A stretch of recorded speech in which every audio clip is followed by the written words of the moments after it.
First contact in the backyard. The Perseid meteor shower was supposed to be spectacular that night, but Sarah Chen hadn't expected one of those shooting stars to crash into her family's backyard. The 16-year-old amateur astronomer had been setting up her telescope when a brilliant purple streak cut across the sky, followed by an impact that shook the greenhouse's windows. Sarah's parents were away at a medical conference, leaving her alone with her younger brother Tommy, who was thankfully sound asleep. Heart pounding, she grabbed her flashlight and ventured toward the impact site, expecting to find a small meteorite. Instead, she discovered a crater containing something that defied explanation. The creature was easily 15 feet long, with iridescent scales that shifted between deep purple and midnight blue. It resembled Earth's mythical dragons, but with key differences: multiple sets of eyes, crystalline formations protruding from its spine, and what appeared to be technological implants seamlessly integrated into its body. The being was clearly injured, its breathing labored and several scales cracked and bleeding a phosphorescent liquid. "Please," the creature's voice resonated directly in Sarah's mind, accompanied by a sensation of desperate hunger. "I require sustenance, complex carbohydrates, what you call bread." Sarah almost laughed at the absurdity of a space dragon asking for bread, but the creature's pain was palpable. "I'll help you," she said, surprising herself with her calm. "But we need to hide you first. Can you move?" The alien dragon managed to nod, its movements graceful despite its injuries. Together, they made their way to the old barn behind the greenhouse, Sarah supporting what little weight she could with her shoulder. Once inside, she ran back to the house and gathered every loaf of bread she could find, along with water and first aid supplies. As the creature ate, Sarah learned its name was Kyleth, a scout from an ancient species called the Stellar Draconians. Their civilization spanned multiple galaxies, but they had always avoided Earth due to its unusual properties. Something about the planet's magnetic field made it difficult for their technology to function properly. "Your world is unique," Kyleth explained between mouthfuls. "It exists at a nexus point of several dimensional frequencies. This makes it both valuable and dangerous. There are those who would exploit this property, regardless of the cost to your species." Sarah processed this information while tending to Kyleth's wounds. The alien's blood seemed to respond to her touch, forming crystalline structures that sealed the injuries. "Is that why you crashed? Were you being chased?" Kyleth's multiple eyes dimmed slightly. "I was investigating unusual energy signatures in your solar system when my ship's systems failed, but the crash may not have been entirely accidental. There are forces at work here that even my people don't fully understand." Over the next few hours, Sarah learned more about the universe than she had in years of studying astronomy. The Stellar Draconians were not just spacefaring beings. They were guardians of dimensional boundaries, preventing aggressive species from exploiting vulnerable worlds like Earth. But recently, something had been disrupting their protective network, and Kyleth had been sent to investigate. "Your assistance honors me," Kyleth said, strength gradually returning to their voice. "But by helping me, you have become involved in matters that span universes. Are you prepared for what that might mean?"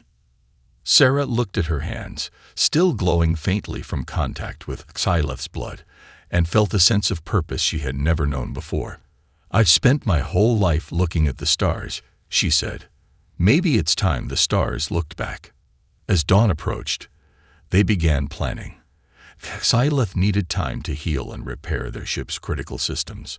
Sarah would need to keep their presence secret while gathering supplies and information. But most importantly, they needed to understand why Earth had suddenly become a focal point of interstellar interest.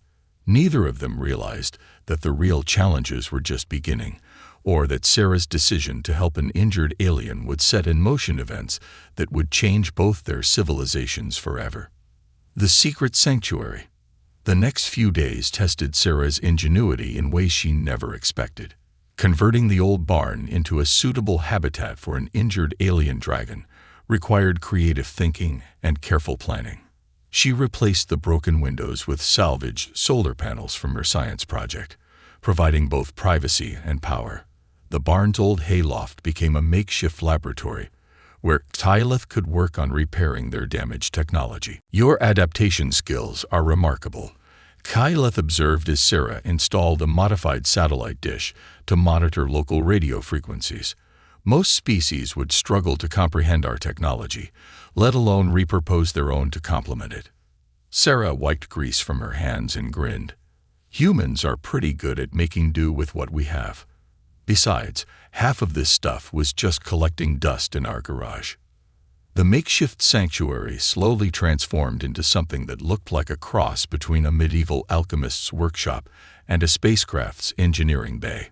Crystalline structures grew from the walls where Tyleth's blood had touched them, creating natural computer terminals that interfaced with both alien and human technology. Sarah's old laptop, connected to these crystals, now displayed star charts and energy readings she barely understood. But keeping Tyleth hidden proved increasingly challenging. Tommy had already started asking questions about the strange lights coming from the barn at night. Sarah managed to convince him it was just her new astronomy equipment, but her brother's curiosity was relentless. Even more concerning were the black vehicles that occasionally drove past their property, their windows tinted too dark to be civilian cars. "They're getting closer," Tyleth said one evening, their crystalline spines pulsing with worried energy. "The dimensional disturbances are increasing, and they're drawing attention from both my people and others." Sarah looked up from the modified radio scanner she was building. "What kind of others?" "There are species that view developing worlds as resources to be harvested. Earth's unique dimensional properties make it particularly valuable. The protection network my people maintained kept them away. But now..." Tyleth's multiple eyes dimmed. "Now there are gaps in our defenses." The implications chilled Sarah. "Is that why you were really here? Not just to investigate energy signatures, but to warn us?" Tyleth's silence was answer enough. Sarah sat down on a workbench, mind racing. "We need help. I can't keep making excuses to my parents about the power bills, and those cars aren't just going to go away."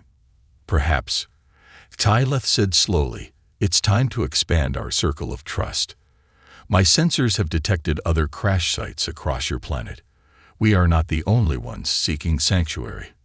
Sarah's eyes widened. "You mean there are other aliens hiding on Earth? Other humans helping them?" "Indeed. And if my calculations are correct, one of them is very close. In your own town, in fact." The revelation sparked something in Sarah, a mix of relief and excitement. They weren't alone in this. But before she could press for more details, her phone buzzed with an urgent text from Tommy. "Mom and Dad coming home early. Tomorrow morning." Sarah looked at the elaborate setup they'd created in the barn, the alien technology now thoroughly integrated with the structure. There was no way to hide this in time. "We have a problem." Tyleth's spines rippled with an emotion Sarah had learned to recognize as amusement. "Perhaps not. It's time you learned about phase-shifting technology. Your parents won't find anything unusual in this barn, unless they know exactly what to look for." As Tyleth began explaining the principles of dimensional camouflage, Sarah realized their sanctuary was about to become something far more significant, a hub in an underground network of humans and aliens working together to protect Earth. The real question was, who else in her quiet town was harboring similar secrets? The underground network. The abandoned water treatment plant had been transformed into something extraordinary. Crystalline structures similar to those in Sarah's barn covered the walls, but on a much larger scale. Dozens of teenagers worked at makeshift stations, monitoring equipment that merged human and alien technology. In one corner, a group huddled around what looked like a modified game console, using it to track energy signatures across the city. "We call ourselves the Dimensional Defense Network, or DDN for short," Maya explained as they walked through the facility. "Started about 6 months ago, when the first aliens began arriving. Turns out teenagers are pretty good at hiding things from adults." Sarah watched in amazement as a boy she recognized from her math class, used a rebuilt smartphone to communicate with a floating orb of pure energy. How many of us are there? Globally, over 1,000 now, spread across every continent. Locally, about 30 of us in this cell. Maya led them to a central command area where the crystalline alien, who introduced itself as Ixtal, was projecting a holographic map of Earth's dimensional barriers. The harvesters have been systematically weakening these barriers, Ixtal explained, its crystalline form refracting light in complex patterns. They've done this before on other worlds. First, they send in advanced teams disguised as government agents. Then they begin harvesting the planet's dimensional energy, which eventually causes the barrier between realities to collapse, taking the entire world with it. Kyleth added grimly, but Earth is different. The very properties that make it valuable also make it defensible, if its inhabitants know how to utilize those properties. Tommy, who had been unusually quiet, suddenly spoke up. That's why you're all teaching us how to use your technology, isn't it? Because we can do things with it that you can't. The aliens exchanged meaningful looks. Your brother is perceptive, Ixtal said to Sarah. Yes, human consciousness has a unique ability to interact with dimensional energies. Your creativity, your ability to imagine and adapt. These aren't just traits, they're powers. On Earth, human belief can literally shape reality, which is why the harvesters want to strike now, before humanity realizes its potential. Maya added, but we've got a plan to stop them. We just needed more help to pull it off. Sarah felt the weight of destiny settling on her shoulders. What's the plan? Maya grinned and pulled out what looked like an ordinary tablet. On its screen was a complex diagram of the city's ley lines, natural channels of dimensional energy that crisscross the planet. We're going to turn their own technology against them. The harvesters have been placing energy siphons at key points throughout the city. We've figured out how to reverse them. With enough synchronized human operators, Ixtal continued, we can create a feedback loop in their harvesting network. Instead of weakening Earth's dimensional barriers, we'll strengthen them. But the timing must be perfect, and we'll need every available team member. And we have to do it tonight, Maya added. Our intelligence suggests they're planning something big, some kind of final harvest that could tear apart the fabric of our reality.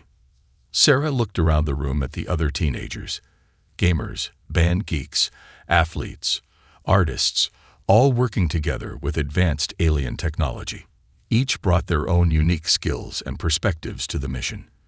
It was perhaps the most human thing she'd ever seen. What do you need us to do? She asked. The next few hours were a blur of preparation. Tommy's gaming skills made him a natural at interfacing with the alien tech. Sarah's astronomy knowledge helped plot the optimal positions for their teams.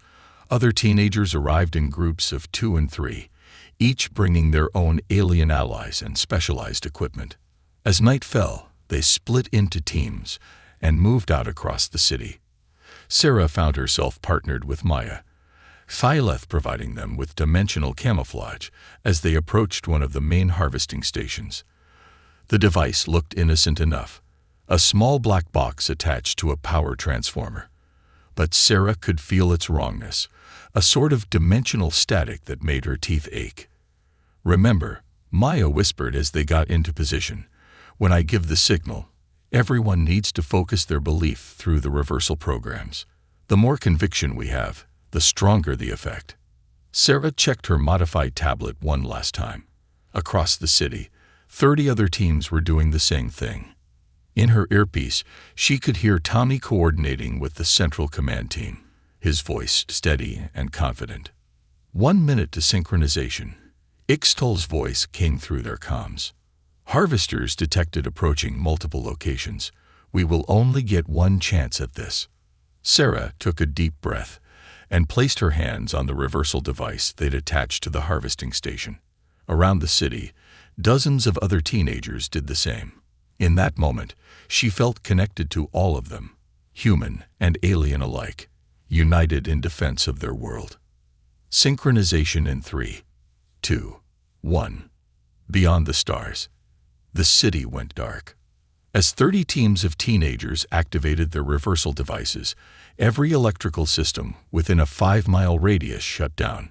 In that moment of perfect darkness, Sarah felt something shift in the fabric of reality itself, like a wave rippling through dimensions she hadn't known existed until now. Energy reversal at 30%. Ixtal's voice crackled through their backup comm systems. Harvester response incoming. The air crackled with otherworldly energy as dark vehicles materialized on every street. From them emerged figures that no longer bothered maintaining their human disguises. The Harvesters' true forms were like living shadows, their movements leaving trails of distorted space-time. Hold position, Maya commanded through the comm. Keep focusing. 45%. Sarah's hands trembled on the reversal device, but she maintained her concentration. Through her modified tablet, she could see the dimensional energy flowing backward through the Harvester's network, transforming their weakening effect into a strengthening one. Tommy's voice came through her earpiece, coordinating the other teams with precise gaming-owned timing. They're trying to shut down the reversal network. Someone shouted over the comm. Let them try. Xyleth's voice was calm and confident. They don't understand what they're facing. Sarah felt it then. What the aliens had been talking about. Every teenager connected to the network was thinking, believing, imagining success.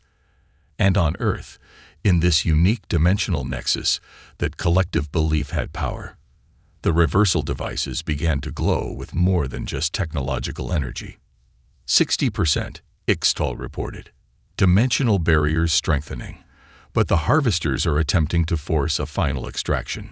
The shadow creatures raised their hands in unison, and reality itself seemed to groan.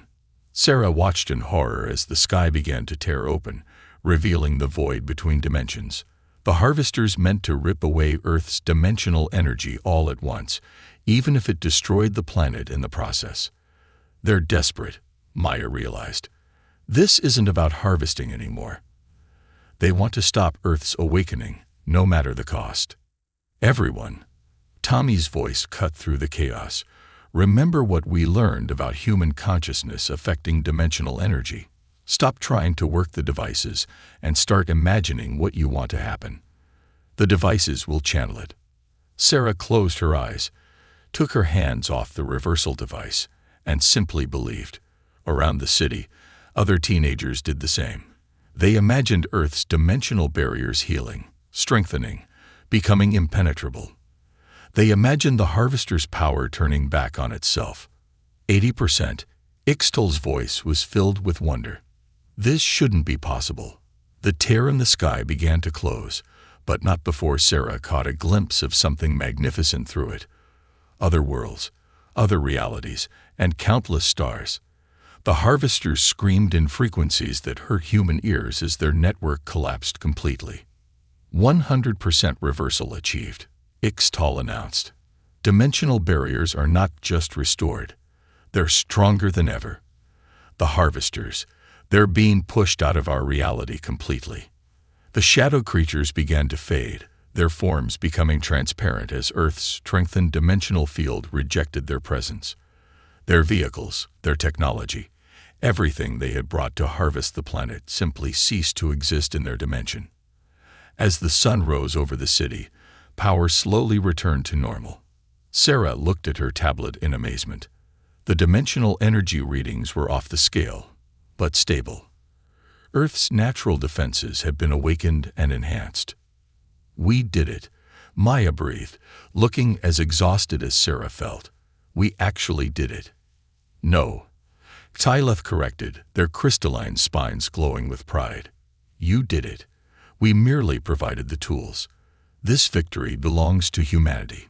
In the following days, as the teenage defenders recovered and celebrated, news came in from DDN cells around the world. The effect had been global. Earth's dimensional barriers were now self-sustaining, and the planet's unique properties were no longer vulnerable to exploitation. But something else had changed too. The teenagers who had participated in the defense had gained a permanent awareness of dimensional energies.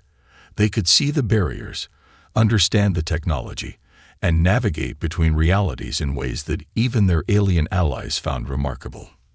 This is why we chose to crash here, Tyleth explained during their final meeting at the water treatment plant. Not because we needed help, but because we knew humanity needed to discover its potential before it was too late. You're not just part of the galactic community now, you're its protectors. Sarah looked around at her fellow defenders, humans and aliens working together, sharing knowledge, building friendship across the stars. Connie was teaching a group of crystalline aliens how to play video games. Maya was discussing dimensional mathematics with Ixtal. It was exactly the kind of future she had always dreamed about while stargazing. "So what happens now?" she asked. Tyleth's multiple eyes twinkled. Now humanity takes its place among the stars, and I have a feeling the universe isn't quite ready for what you'll achieve." As if to emphasize the point, one of the younger teenagers accidentally activated a dimensional portal while texting on her modified phone.